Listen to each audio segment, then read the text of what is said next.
After my son's death, my daughter-in-law whispered to his mother, "She won't get a single dime." My son had been gone for less than 48 hours. As I stood by his casket, the only thing I could hear over the sound of my own breaking heart was my daughter-in-law's whisper to her mother, "Now she won't get a single dime." It wasn't just greed in her voice. It was fear. And in that moment, I knew my son's death was not the end of the story. It was the beginning of a war. Before we continue, please subscribe to the channel and let us know where you are listening in the comments. The air in the funeral home was thick with the cloying scent of lilies and unspoken grief. Outside, the cold Maine fog pressed against the stained glass windows, muffling the world and sealing us inside this bubble of sorrow. Each guest who approached me offered the same gentle murmur, the same sympathetic touch on the arm. I accepted their condolences with a quiet nod, my mind a numb haze. It didn't feel real. My David, my vibrant, complicated son, could not be in that polished mahogany box. I stared at his face, so still and pale under the mortician's careful work.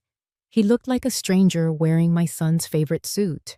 My hands, hidden in the folds of my black dress, trembled uncontrollably. I clutched the small embroidered handkerchief he'd given me one Mother's Day years ago, its soft cotton a flimsy anchor in a sea of loss. Then, Veronica and her mother, Regina, approached. Veronica, my son's wife of 10 years, was the picture of a grieving widow. Her black designer dress was impeccable, her blonde hair pulled back in a tasteful chignon. A single, perfect tear traced a path down her cheek, but her eyes were restless. They darted from the casket to the guests, and then, briefly, to me. They stood beside me, feigning shared sorrow. Regina placed a hand on Veronica's back, a theatrical gesture of comfort. I closed my eyes, wanting only silence, wanting them to go away. And that's when I heard it. It was a whisper, meant to be swallowed by the somber organ music, but to my ears, it was as loud as a gunshot. "Now she won't get a single dime," Veronica breathed into her mother's ear. The words sliced through my fog of grief. It wasn't a cry of pain. It wasn't a lament for her lost husband. It was a declaration of victory. My eyes snapped open. I didn't turn my head, but I watched them in the reflection on the casket's glossy surface. I saw Veronica's hand, perfectly manicured, clench into a tight fist at her side. I saw the look she exchanged with her mother, not of shared loss, but of shared conspiracy. There was greed there, yes, but underneath it, I saw a flicker of raw, desperate fear. The grief that had been a heavy blanket suddenly became a shard of ice in my chest. The world, which had been muted and gray, sharpened into painful focus. The whisper wasn't just cruel, it was urgent. It was the frantic hiss of someone who had just escaped a disaster and was scrambling to secure their position. Why? The question echoed in the sudden ringing silence of my mind. This wasn't just about my son's life insurance policy, a handsome sum of $2.5 million. I knew David had named me the primary beneficiary years ago, before he even met Veronica. This felt bigger, darker. The fear in her eyes wasn't the fear of a woman who might lose money. It was the fear of a woman who was already in deep trouble. Veronica must have felt my gaze because she turned, her face instantly rearranging itself into a mask of tearful sympathy. "Oh, Margaret," she said, her voice dripping with false sorrow. I can't believe he's gone." I forced myself to meet her eyes. I saw nothing of the woman my son had loved, only a calculating stranger. My own voice, when I found it, was steady and cold, a tone I hadn't used since I retired as a chief accountant. "I know, Veronica. None of us can."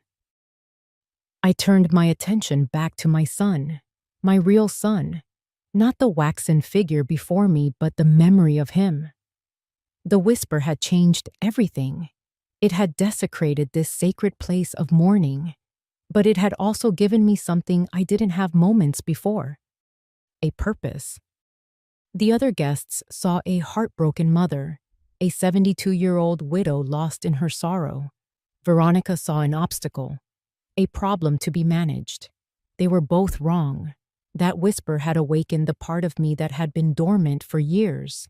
The accountant, the problem solver, the woman who knew that behind every number and every whispered word lies a truth waiting to be uncovered. And I would uncover the truth of my son's life and his death, no matter what it cost me. The drive back from the funeral home was a blur of gray coastline and bare skeletal trees. The old Volvo wagon seemed to know the way on its own, its engine a low hum against the oppressive silence. When I pulled into the long gravel driveway, the house stood waiting like a silent, stone-faced witness. Our family home, a grand Victorian dame that had seen 3 generations of Elwoods, now felt less like a sanctuary and more like a mausoleum. Inside, the air was cold and still. The only sound was the solemn, rhythmic ticking of the grandfather clock in the foyer, each talk a heavy footstep of time marching on without my son. For a moment, the sheer emptiness of the house threatened to swallow me whole. Every room held a ghost. David taking his first steps on the Persian rug in the living room.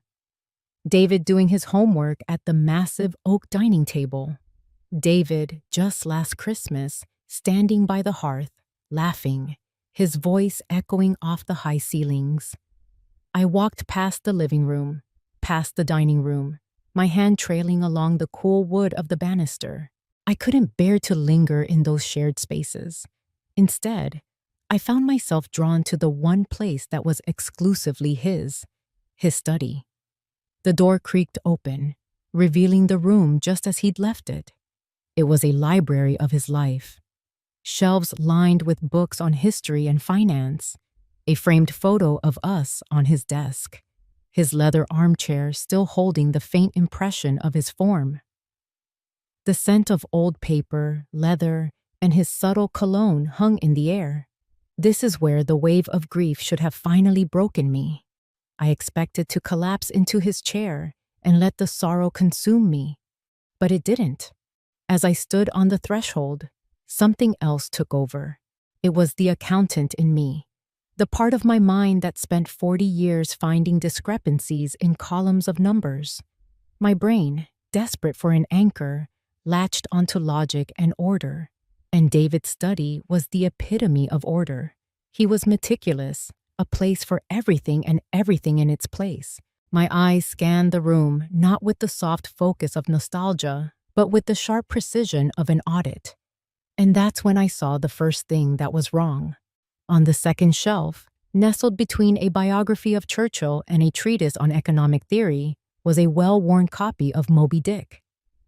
It was one of David's favorites, but it belonged on the top shelf, with his collection of classic literature.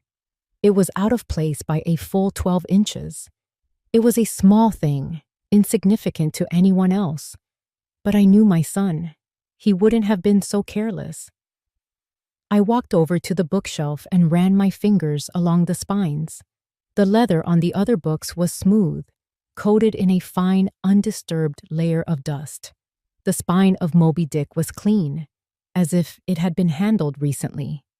I pulled it out. It felt heavier than I remembered, or maybe my hands were just weak. I flipped through the pages, expecting a note, a bookmark, anything. I found nothing. With a sigh that was half frustration, half confusion, I slid it back into its incorrect spot. My gaze continued its sweep of the room. That one small inconsistency had put me on high alert.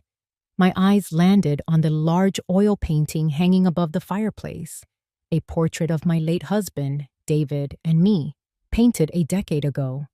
We looked happy, windswept, a perfect coastal Maine family. But it was crooked, just a fraction of an inch tilted to the left.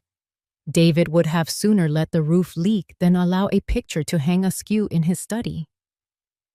I moved towards the fireplace, the ticking of the clock in the hall seeming to grow louder, more insistent.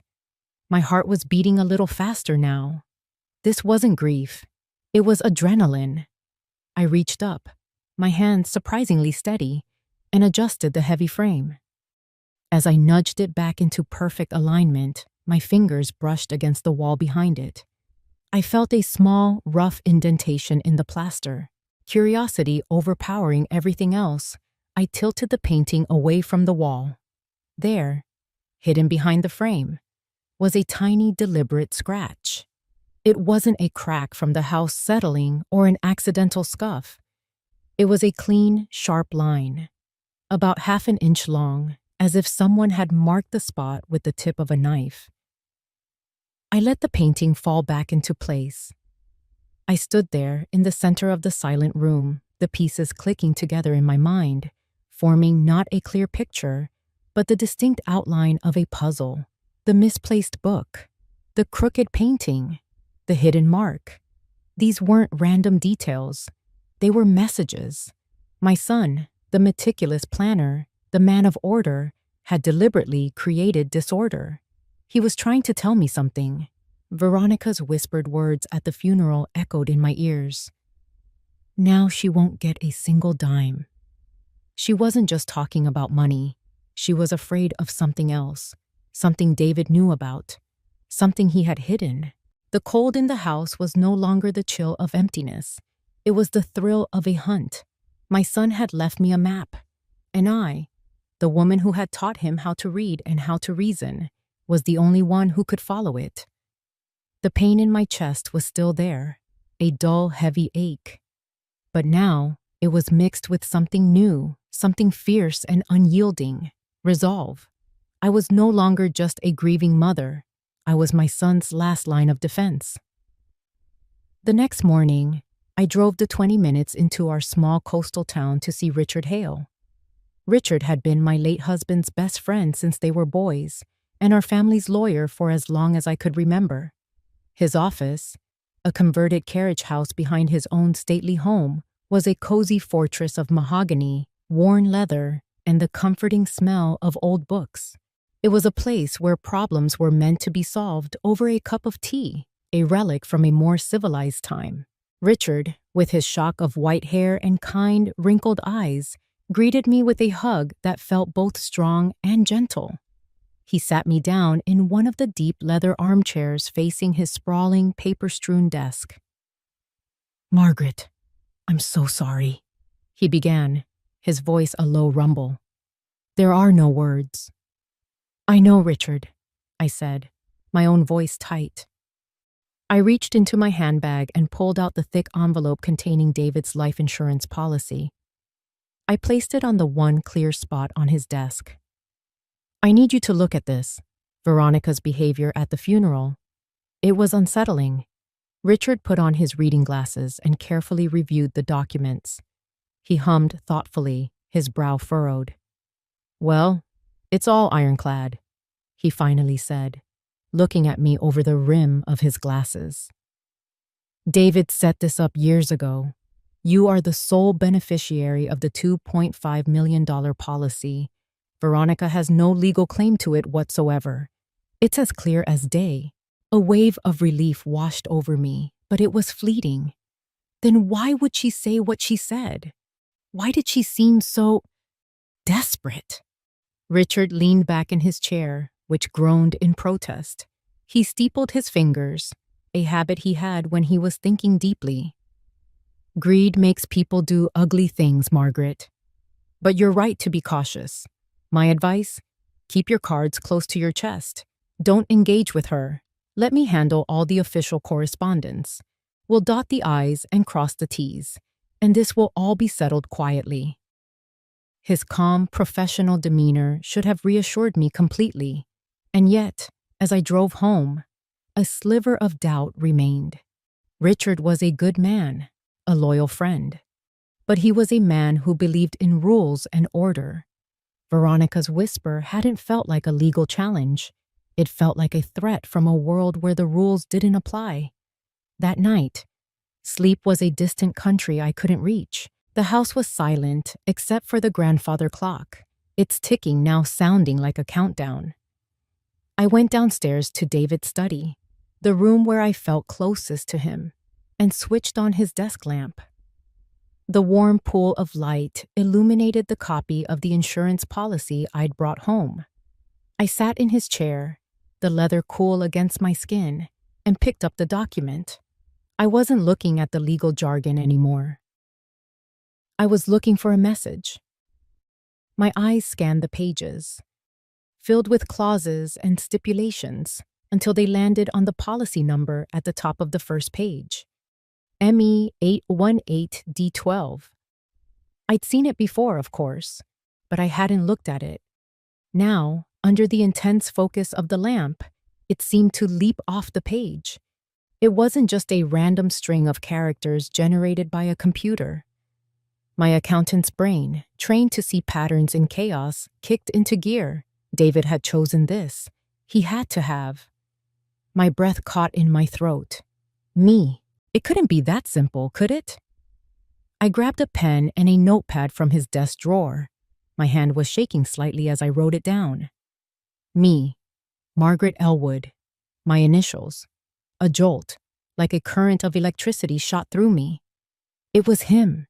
It was David, reaching out from beyond the silence, speaking to me in the language of codes and numbers we both understood. The grief was still there, a heavy weight in my soul, but now it was joined by a flicker of light, hope. I was no longer a passive victim, a heartbroken mother waiting for the world to make sense again. I was an active participant. My son had left me a clue, a key to a door I didn't even know existed. Veronica wasn't just after the money. She and the mysterious forces she feared were after something else. And this policy number was the first step on the path to finding out what it was. I stared at the rest of the code. 818. D12. What did they mean? A date? A page number? A combination to a safe? I didn't know yet, but for the first time since I'd received that terrible phone call, the fog of despair began to lift, replaced by the cold, clear certainty of a mission. I sat there in the dead of night, alone in my son's study, with a pen in my hand and a puzzle to solve. The war had begun, and I had just received my first orders. 3 days after my visit to Richard's office, the phone rang. The caller ID showed Veronica's name, and I let it ring 4 times before picking up, schooling my voice into a neutral, placid tone. "Margaret, it's Veronica," she said, her voice syrupy sweet, a complete 180 from the venomous whisper I'd overheard. "I know things have been difficult. I was hoping you'd let me cook you dinner tonight. Just the 2 of us. And Mother. A chance to connect. For David." Using my son's name as bait. The audacity was breathtaking. Richard's advice echoed in my mind. Keep your cards close to your chest. This was a performance, and I knew I had to play my part. "That's very thoughtful of you, Veronica. What time?" Her house, a modern glass and steel box on the other side of town, was the architectural opposite of my own. It was cold, minimalist, and impeccably clean, like a page from a design magazine rather than a home. The air inside was chilled to a precise temperature, and the only scent was a faint chemical lemon. Veronica greeted me at the door in a cream-colored cashmere sweater, the picture of understated elegance. Her mother, Regina, a woman with a face pulled tight from one too many cosmetic procedures, hovered behind her. "Margaret, you look wonderful," Regina chirped, her smile not quite reaching her eyes. The dining room was set for a state dinner. Crystal glasses gleamed under a modern chandelier, and a ridiculously elaborate floral arrangement served as the centerpiece. The meal itself was a parade of expensive tiny portions. Seared scallops, filet mignon, a chocolate lava cake, all served with a nervous energy that made the whole affair feel like walking on eggshells. For the first half of the meal, they stuck to safe, meaningless topics: the weather, a new art gallery in town, the dreadful state of the roads after the winter. I played along, the grieving but composed mother-in-law, while my mind was a whirring calculator, analyzing every word, every glance. They were clumsy hunters, circling their prey, and I could feel them getting ready to close in. Regina made the first move. "You know," she began, dabbing her lips with a linen napkin, "David was always so proud of his family's history.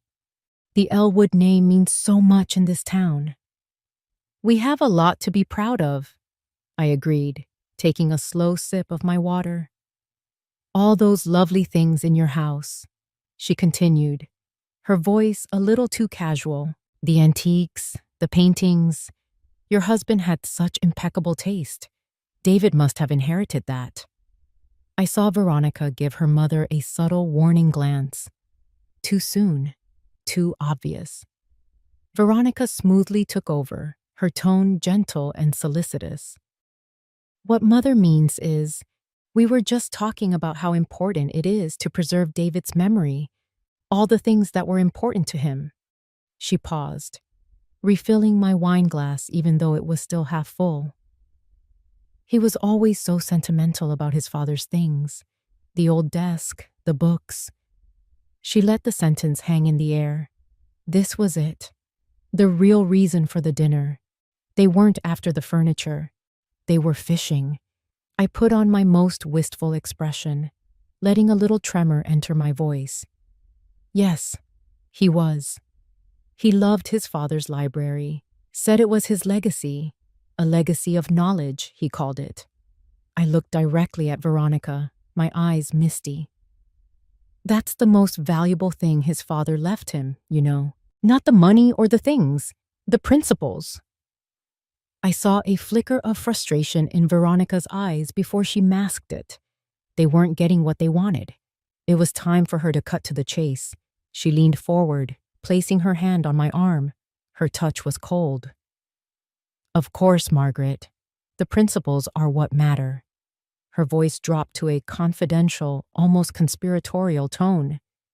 "It's just, I was wondering, did David ever tell you about any of the particularly valuable things his father left behind?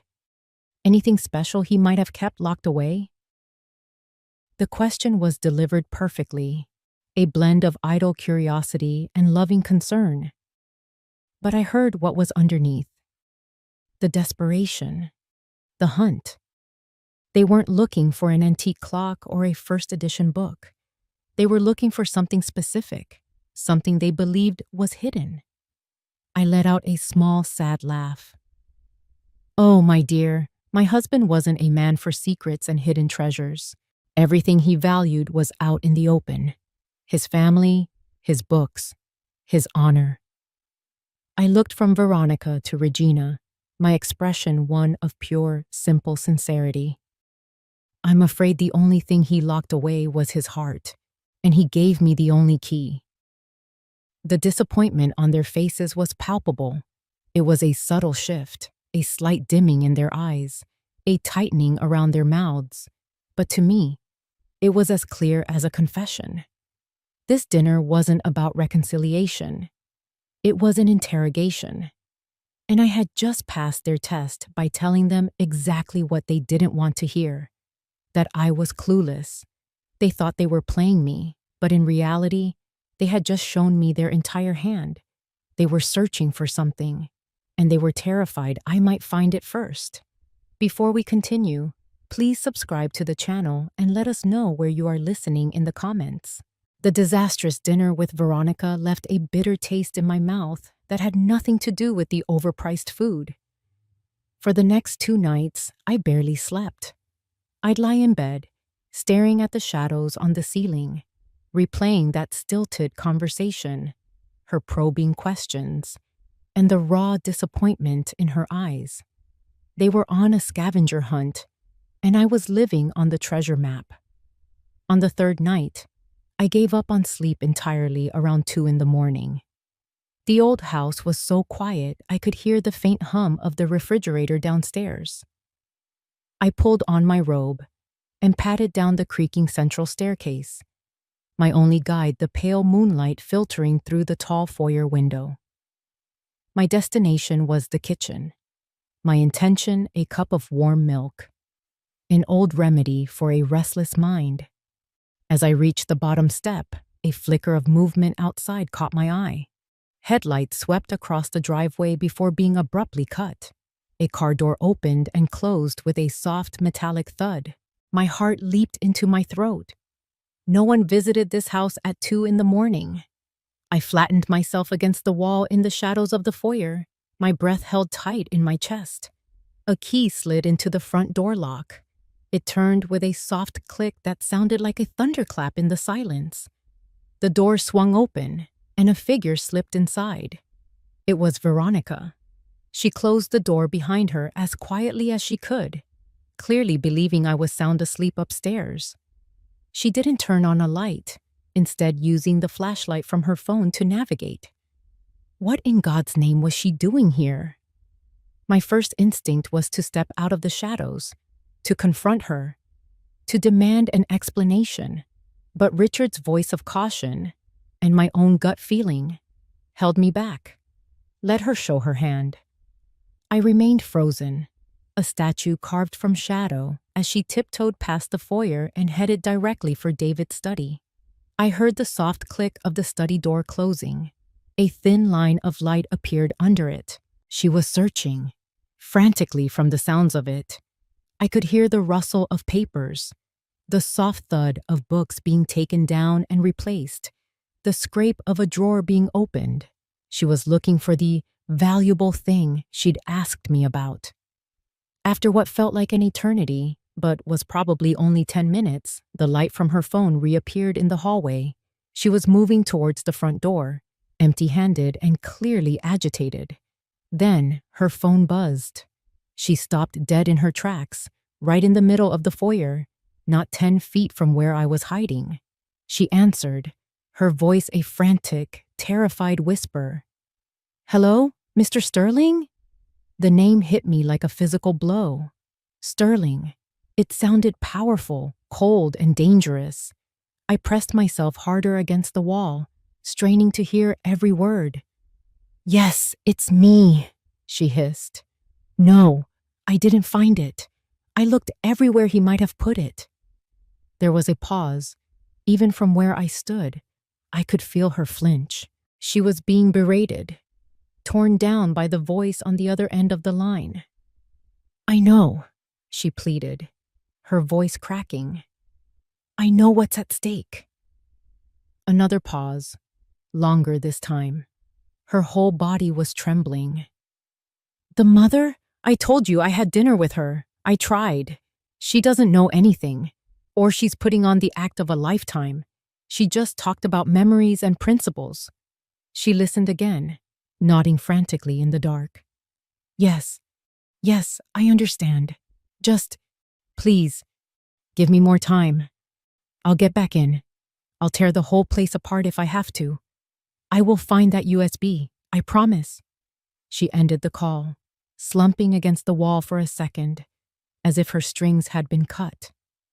2 words from that terrifying one-sided conversation burned themselves into my brain: Sterling and USB.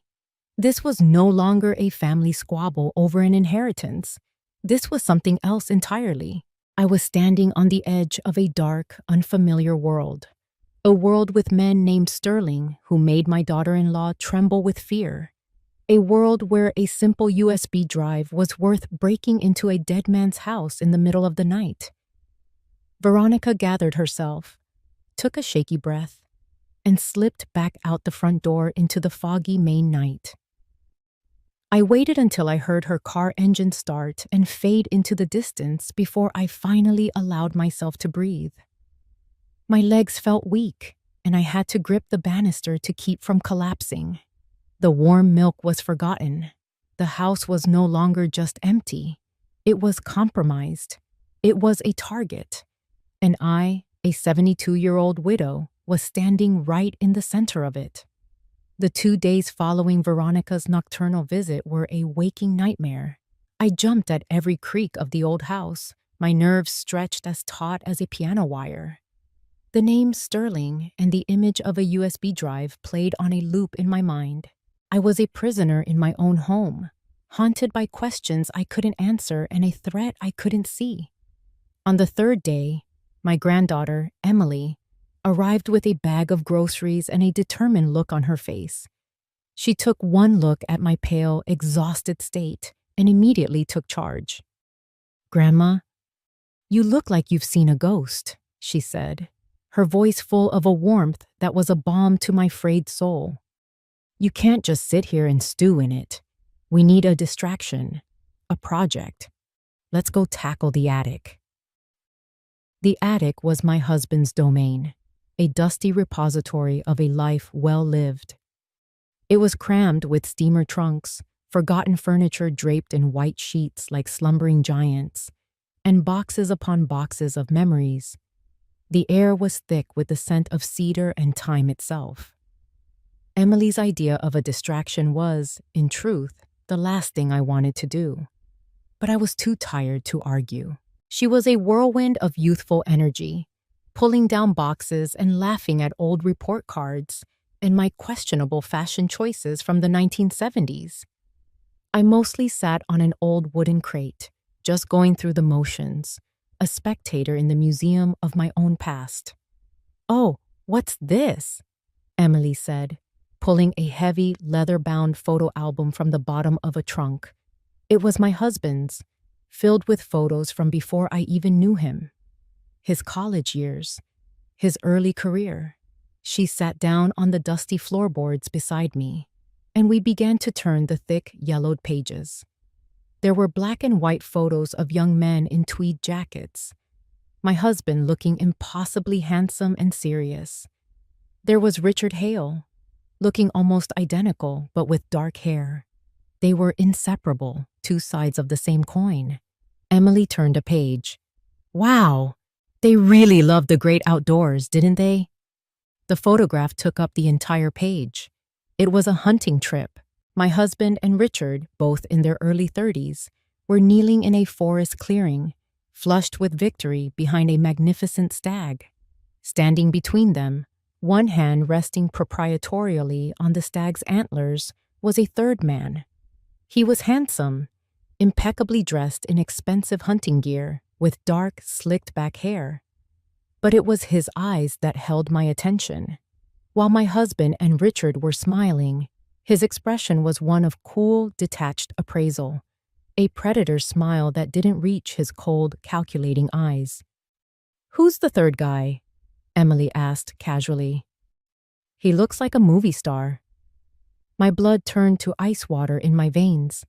I had seen that face before, not in person, but on a screen.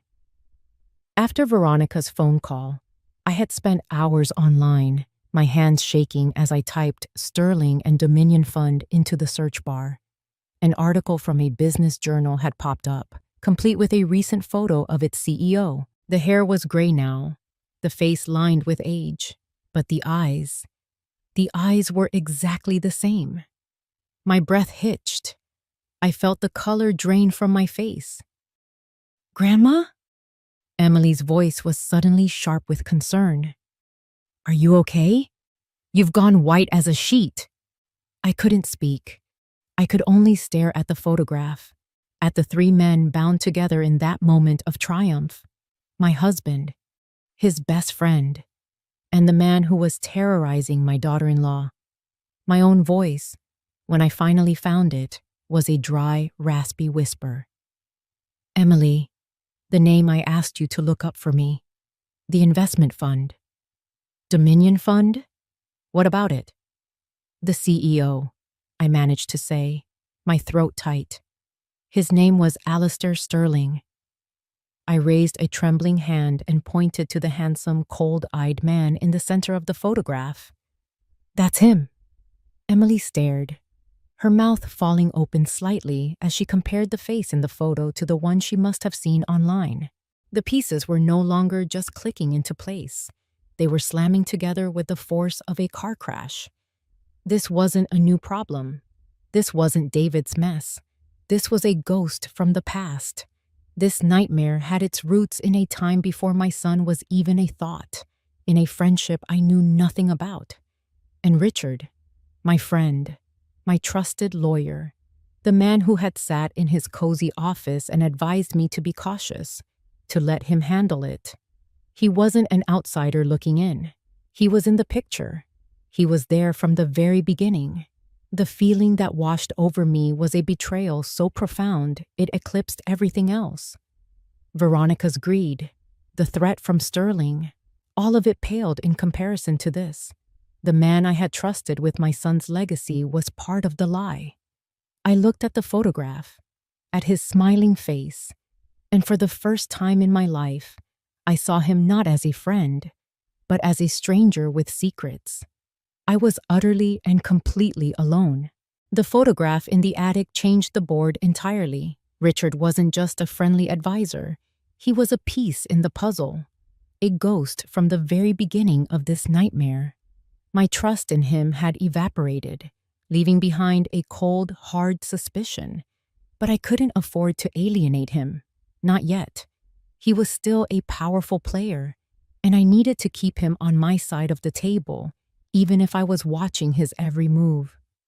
I called him the next day, my voice a careful construction of worried determination. Richard, I can't just sit here and wait for Veronica to make the next move. We need to be proactive. We need to draw her out. What do you have in mind, Margaret? He asked, and his tone cautious. I want to set up a meeting, I said, the plan forming as I spoke. Just the three of us, a neutral place. I'll tell her I'm willing to discuss a settlement regarding David's assets. I want to get her talking about what she's really after, and I want to record every word. There was a pause on his end. I could almost hear the gears turning in his head. Was he calculating the risk to me or to himself? It's risky, he finally said. But it might be our best shot to get some leverage. I'll set it up. We met at the Salty Dog, a small, perpetually busy coffee shop in the center of town. It was the kind of place where the owner knew your name, and the scent of cinnamon and roasted coffee beans clung to the air. It felt safe, public.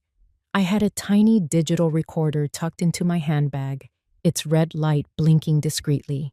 Richard and I sat at a small table in the corner, a pot of tea between us, waiting. I felt like a spider in a web, but a terrifying thought occurred to me.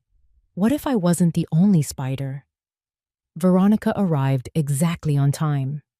She looked smaller than I remembered, her expensive coat hanging loosely on her frame. Her face was pale, her eyes shadowed with what I took to be fear. Good, I thought. She's rattled. She slid into the booth opposite us, wringing her hands in her lap. I decided to lead. Thank you for coming, Veronica, I began, my voice calm and businesslike. I think it's time we came to an understanding. David left behind a complicated estate, and I want to make sure things are handled fairly. I was about to press further, to bait the hook, but I never got the chance. Veronica's expression crumpled. Her lower lip began to tremble, and her eyes welled up with tears. It was a performance so sudden, so complete, it took my breath away. Margaret, please, she whispered, her voice cracking just enough for the couple at the next table to glance over.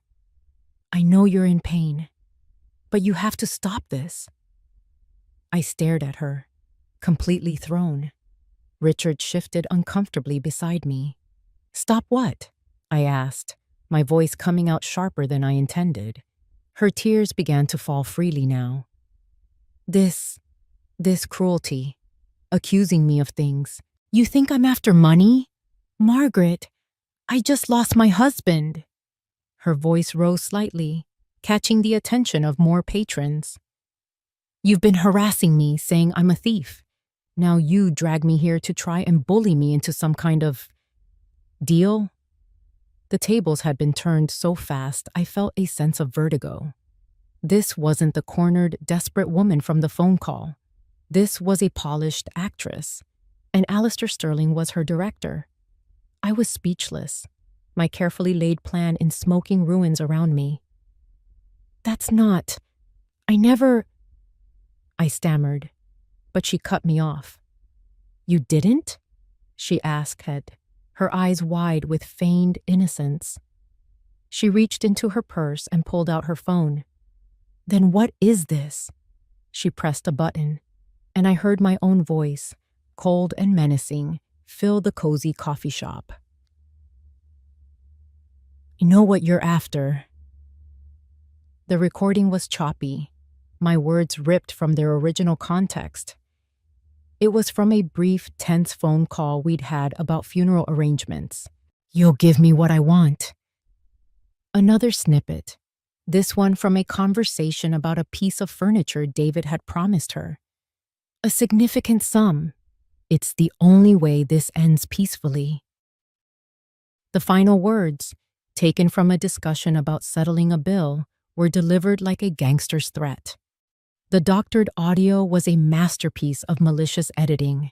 It painted me as a cold, calculating monster trying to extort money from my son's grieving widow. I was paralyzed. I looked at Richard, but his face was a mask of shock. The entire coffee shop was silent, all eyes on me. I saw pity in their faces for Veronica, and a cold, hard judgment for me. My trap hadn't just failed. It had been reversed and sprung on me with brutal efficiency. I was no longer the hunter. In the court of public opinion, in this small town where reputation was everything, I had just become the villain. Veronica gave a final heartbreaking sob, grabbed her purse, and fled the shop.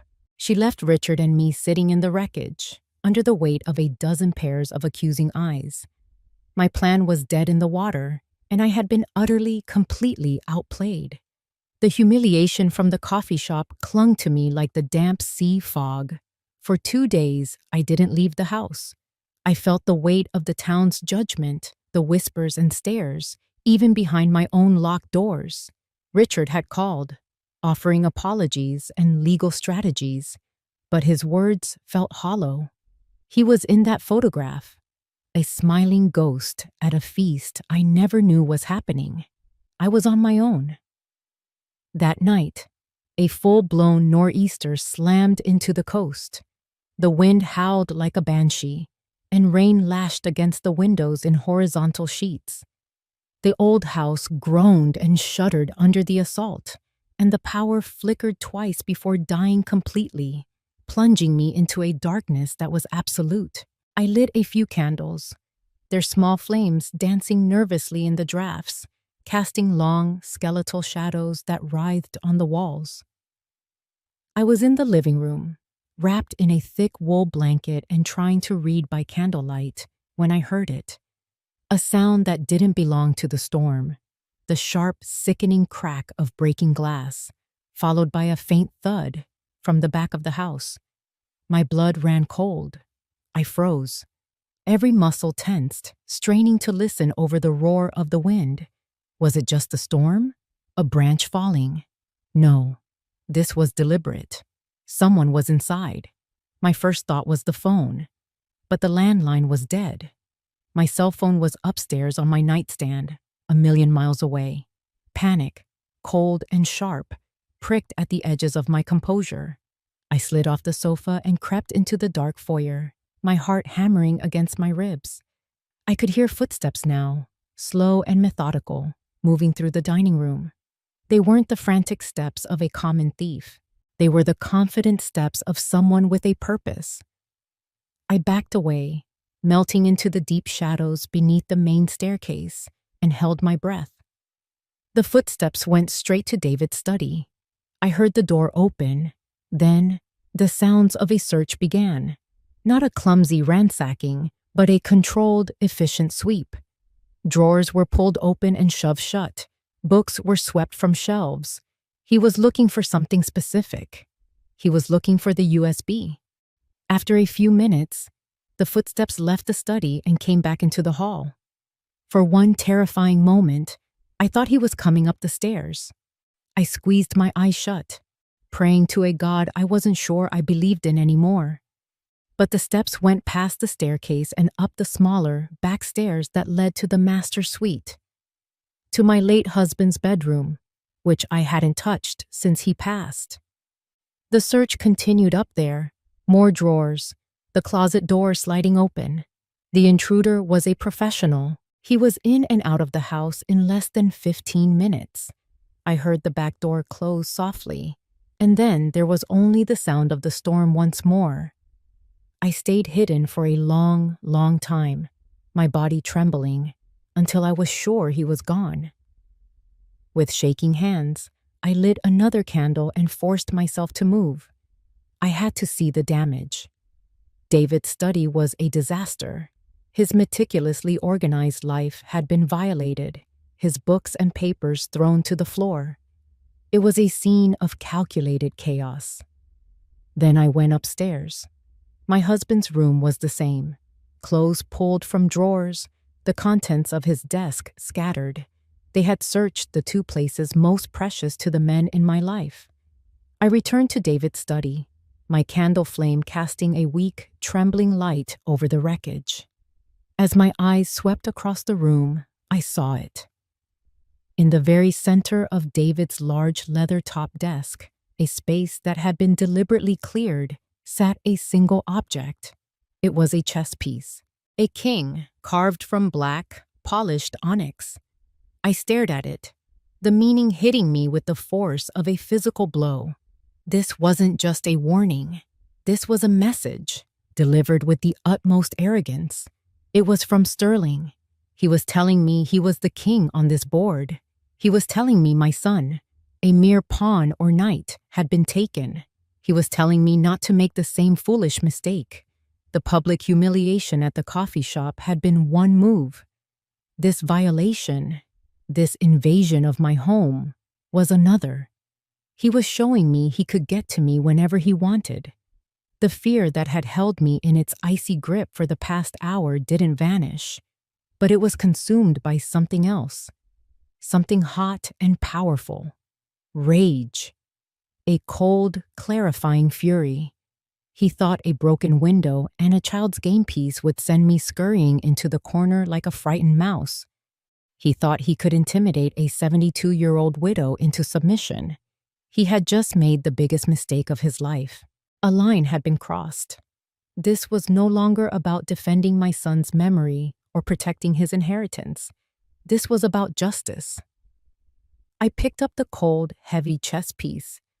It felt solid in my hand, a declaration of war. Fine, Mr. Sterling, I thought. The storm outside no match for the one inside me. You want to play a game? Let's play. The break-in left me with nothing but the cold onyx king and a house that no longer felt like a home. Every shadow seemed to hold a threat. Every gust of wind sounded like a footstep. I was backed into a corner, with my reputation in tatters and my safety compromised. Sterling had played his hand, and it was a strong one. He thought he had me checkmated, but a cornered animal is the most dangerous, and I was done being afraid. My mind, frantic for a weapon, for any piece of leverage, kept circling back to the beginning. The misplaced book, the crooked painting, and the code. It was the one thing they didn't know I had. The one message from my son that had slipped through the cracks. I was in the library, the heart of the house, surrounded by the leather-bound books my husband and son had loved. The air smelled of wood smoke and history. I paced the Persian rug, the Black King cold in my hand, my mind racing. MEE 818D12. Margaret Elwood. But what about the rest? It was a key, but I was trying to force it into the wrong lock. And then, it hit me. It wasn't a separate clue. It was all connected. The code wasn't just a code, it was an instruction manual. My eyes shot to the bookshelf, to the second shelf, where the worn copy of Moby Dick still sat, stubbornly out of place. My heart began to pound, a heavy, frantic drum against my ribs. I walked to the shelf and pulled the book down. It felt different now, charged with significance. My hands trembled as I opened it, the old pages whispering as they turned. I didn't need to search. I knew exactly where I was going. Page 818. I found the page. The print was small, the lines dense with Melville's prose. My eyes scanned the text, my finger tracing the words. D12, the 12th word. I counted slowly, my lips moving silently. 1, 2, 3, all the way to 12. The word was globe. For a moment, I just stared at it, the single word seeming to lift off the page. The globe. Of course. The antique globe that had stood in the corner of my husband's side of the library for 50 years. It was as much a part of the room as the fireplace. A beautiful, ornate thing from the 1930s, with countries that no longer existed and borders that had long since been redrawn. I set the book down and walked to it, my legs feeling unsteady. It was a relic, a piece of decor. But now I saw it for what it was, a hiding place.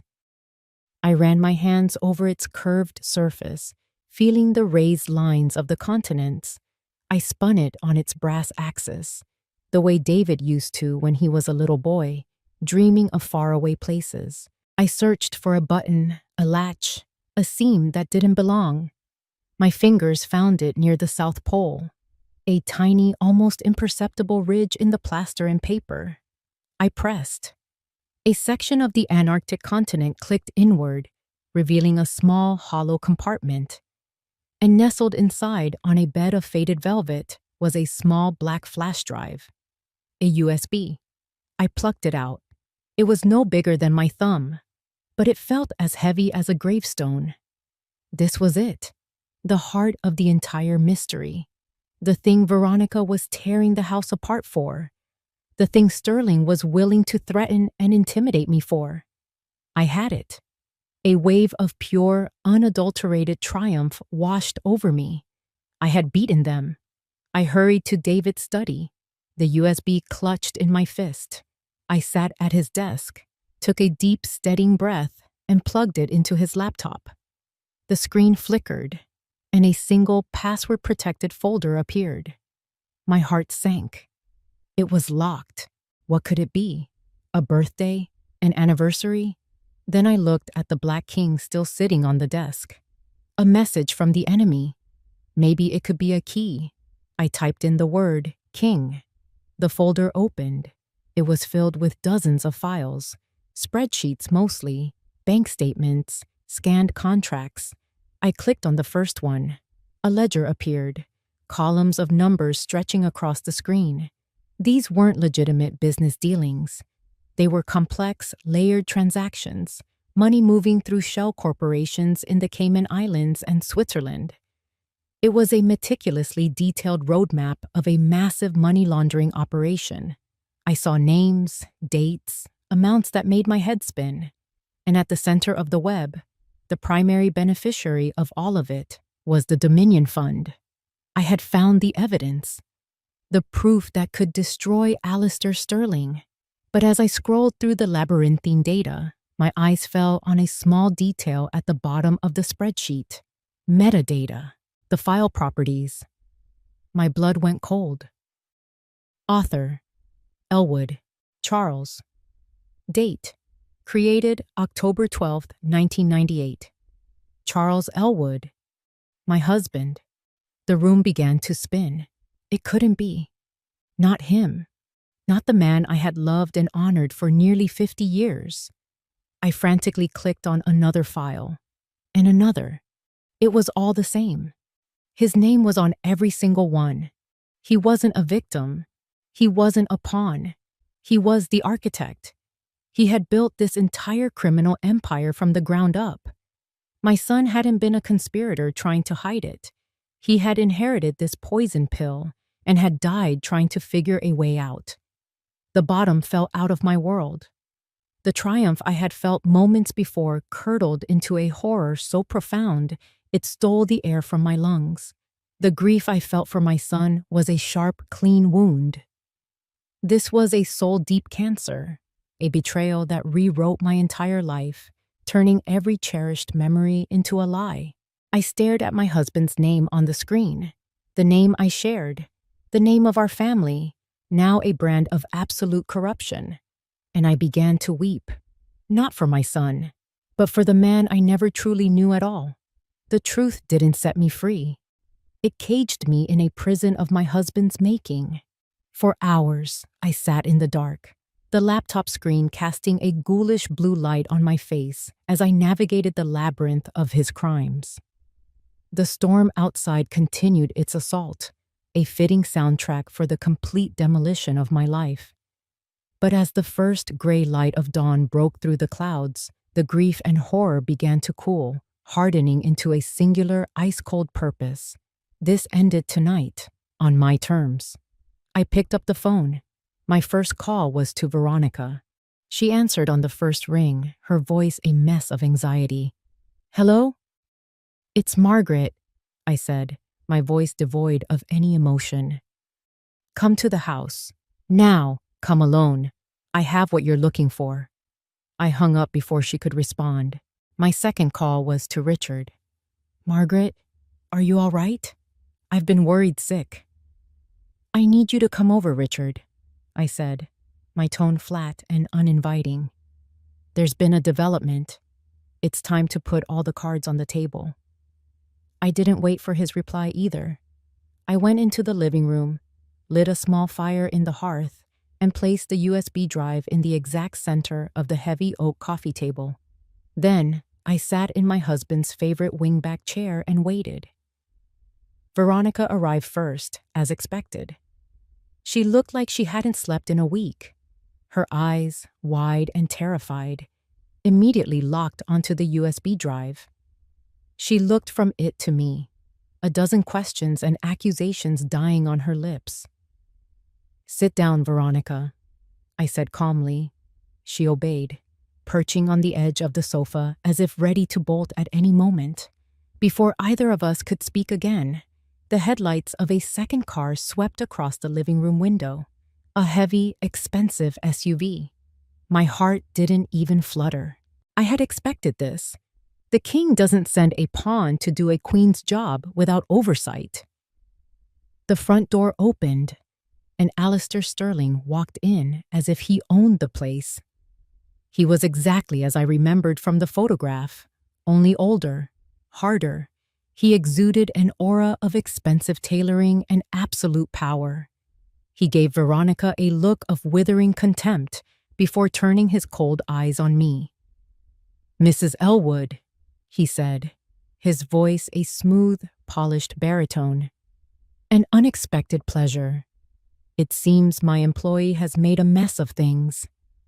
"Your employee is the least of your problems, Mr. Sterling," I replied, my voice steady. I gestured to the chair opposite me. "Please, make yourself at home. After all, my husband's business partner should feel welcome here." That got a reaction, a flicker of surprise in his eyes. He sat down, his movements fluid and controlled. At that moment, Richard arrived, letting himself in and stopping dead in the foyer at the sight of our little party. His face went pale. "Richard, so glad you could make it," I said, my voice dripping with ice. "Take a seat. This concerns you too." Richard looked from Sterling to me, his expression a mixture of confusion and dawning horror. He slowly sat next to Veronica, the two of them looking like prisoners in the dock. The four of us sat in silence for a moment, the only sounds the crackling fire and the rain against the glass. The night of judgment had begun. I looked at Sterling. "You sent a man to break into my house. You terrorized my daughter-in-law. You orchestrated a public smear campaign against me. All for this." I tapped a single finger on the USB drive. "All to protect a criminal enterprise my husband started 25 years ago." Sterling offered a thin, dismissive smile. Your husband was a brilliant man, but he became sentimental in his old age. Your son, even more so. A liability that needed to be managed. So you managed him? The question was quiet, but it hung in the air like smoke. His smile didn't falter. Accidents happen. A cold fury rose in me, but I held it in check. I turned my gaze to the man cowering on the sofa. And you, Richard. You knew. All this time you knew. Margaret, It was complicated, he stammered. Was it?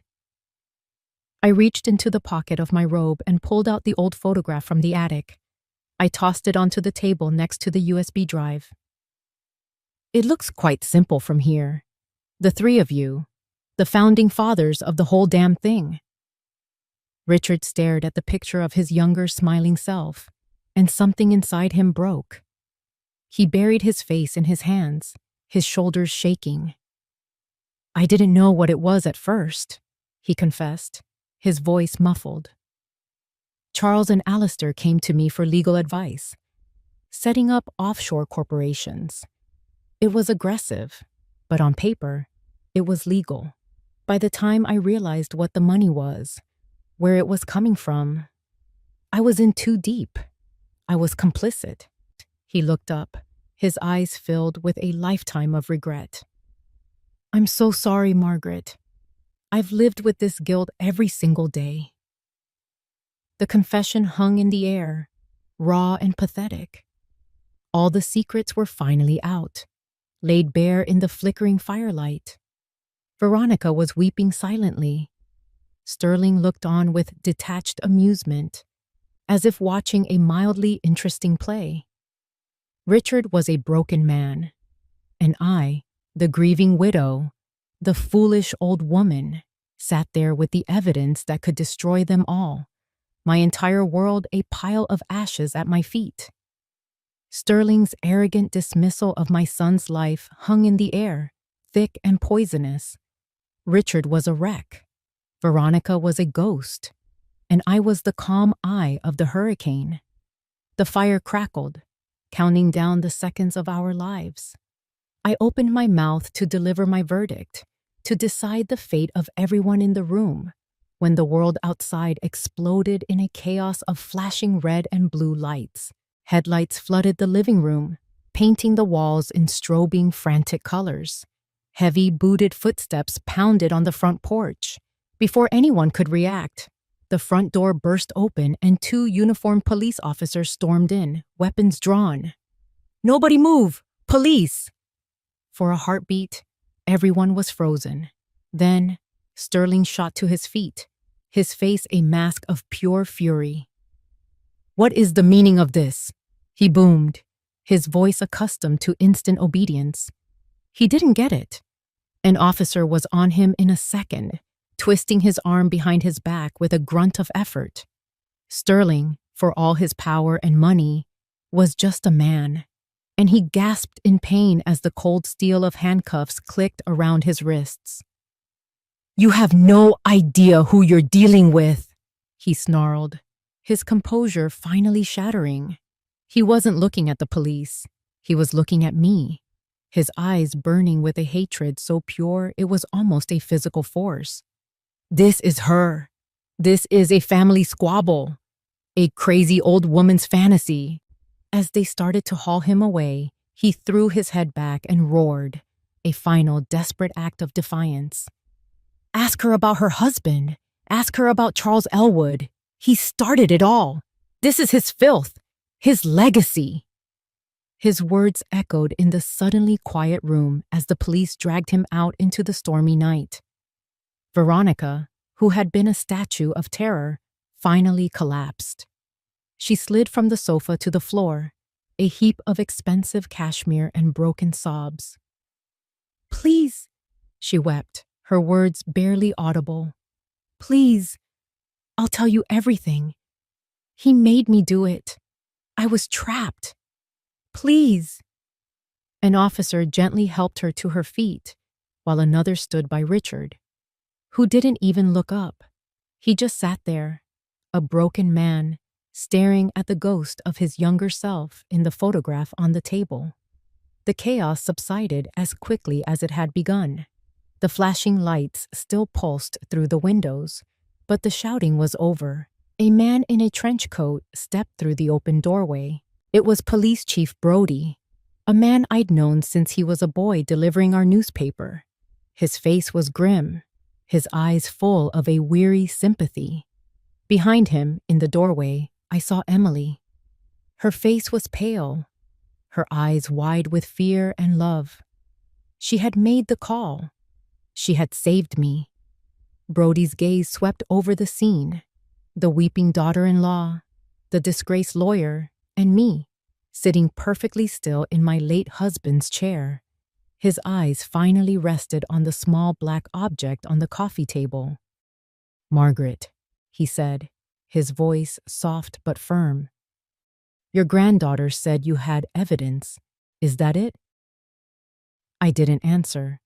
I reached out and picked up the USB drive. It was so small, so light, yet it held the weight of generations. It held my husband's sin, my son's struggle, Sterling's evil, and my family's name. In that moment, the world fell away. There were no police, no flashing lights, only the choice in my hand. I could give him the drive, and with it, the whole ugly truth. I could let the world know that the Elwood fortune was built on a foundation of crime, that the man this town had respected for 50 years was a monster. It would destroy Sterling, but it would also destroy the Elwood legacy forever. Our name would become a synonym for shame. Or I could be clever. I could be the kind of woman my husband would have expected me to be. I could tell Brody that the drive contained evidence of Sterling's recent activities, extortion, threats, maybe enough to link him to my son's accident. I could bury the older files, bury my husband's name deep in the digital muck. I could protect the family honor. I could save the memory of the man I thought I'd married.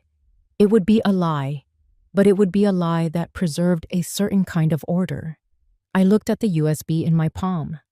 Justice on one side, shame on the other. I thought of my son, crushed under the weight of this poisonous inheritance. I thought of Emily, standing in the doorway, representing a future that deserved to be built on truth, not a carefully curated lie. What was the Elwood legacy, really? A grand house? A respected name?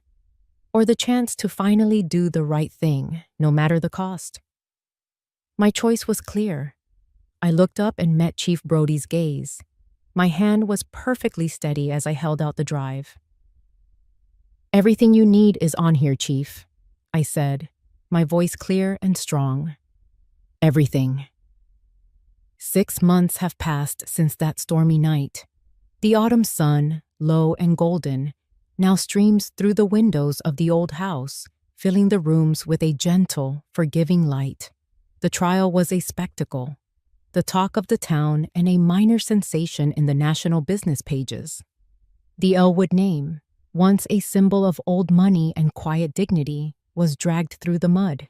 Alistair Sterling, arrogant and defiant to the very end, was convicted on a mountain of evidence and will likely spend the rest of his life in a federal prison. Veronica, in exchange for her full and detailed testimony, received a suspended sentence. She sold her glass and steel house and moved out west, a ghost disappearing from our town's history. Richard Hale surrendered his law license and is serving 2 years in a minimum security facility. He sent me a letter, full of remorse. I have not written back. The scandal was a tempest, but like all storms, it passed. The whispers in town faded.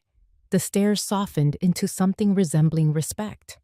I had chosen truth over honor, and in doing so, had found a different kind of honor altogether. I didn't keep the money. The $2.5 million insurance policy, the catalyst for this whole nightmare, felt tainted. So I used it to start something new. In a small, rented office space above the town bakery, There is a new sign on the door. It reads, "The Elwood Fund for Victims of Financial Crime." It's not a grand foundation. The furniture is secondhand. The coffee is brewed in a cheap machine, and the files are kept in simple metal cabinets. But the work we do here is the most important work of my life. Emily is my director of operations, my partner, my rock. She has her father's mind for details and her own fierce, compassionate heart. We help people who have been swindled by men like Sterling, people who have lost everything and have nowhere else to turn. We guide them through the legal system, help them get back on their feet. We turn the Elwood legacy of lies into a new legacy of hope. This evening, the house is quiet. Emily has gone home, and I am alone. A fire burns brightly in the living room hearth, its flames dancing and casting a warm glow on the walls. I have a small cardboard box on my lap. It's the last one from the attic, filled with the final remnants of the man I thought I knew. I pull out an old silver-framed photograph. It's of Charles and me on our wedding day. We are so young, so full of a future that turned out to be a fiction. For a moment, a pang of the old grief, the old betrayal, aches in my chest. I look at his handsome, smiling face, and I feel pity. He spent his whole life building a kingdom on sand, and the tide finally came in. I remove the photo from its frame and toss it into the fire. The flames lick at the edges, and our smiling faces curl, blacken, and turn to ash. I add more to the pyre, old letters he wrote me, filled with beautiful words that now ring hollow. A newspaper clipping announcing his promotion at the bank. One by one, I feed the lies to the fire, not with anger, but with a sense of peace. I am not erasing him. I am releasing myself. The last item in the box is a small velvet pouch. Inside is the onyx king, the chess piece Sterling's man left on David's desk. I hold it in my palm, a symbol of a game I was never meant to win. But I did. I didn't play by their rules. I made my own. I tip my hand, and the king falls into the heart of the fire. They said I wouldn't get a single dime. In the end, they were right. I didn't keep a single dime for myself. Because some legacies are worth more than money. Some legacies are built not on what you keep, but on what you give away. The truth, and the chance to start again, from the ashes. If you enjoyed this story, please like the video, subscribe to the channel, and comment 1 below. If not, feel free to comment 0 so we know and can improve future videos. To hear the next story, click the box on the left. Thank you for watching.